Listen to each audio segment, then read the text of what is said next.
প্রাক্তনীদের উদ্যোগে আমাদের দর্শন বিভাগের অ্যালামনাই অ্যাসোসিয়েশন শুরু হয়েছে। আমরা এখনই রেজিস্ট্রেশন সম্পন্ন করব এবং এই রেজিস্ট্রেশনের মধ্য দিয়ে আমরা আমাদের প্রাণ উদ্দীপনায় উদ্দীপ্ত হবে, আমরা প্রাণ ফিরে পাব, আমাদের পূর্বের স্মৃতিগুলো ফিরে পাব।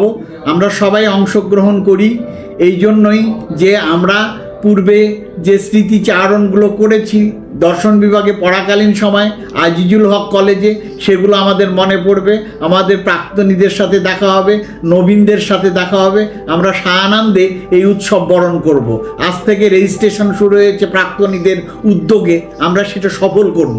হ্যাঁ, সবাইকে ধন্যবাদ। আমি আমার ডিপার্টমেন্টের পক্ষ থেকে, এই দর্শন পরিবারের পক্ষ থেকে, সরকারি আজিজুল হক কলেজের দর্শন পরিবারের পক্ষ থেকে, সমস্ত শিক্ষক এবং ছাত্রছাত্রীদের পক্ষ থেকে সবাইকে অনুরোধ করছি, স্বনির্বন্ধ অনুরোধ জানাচ্ছি, সবাই যেন তোমরা রেজিস্ট্রেশনে অংশগ্রহণ করো। ধন্যবাদ সবাইকে।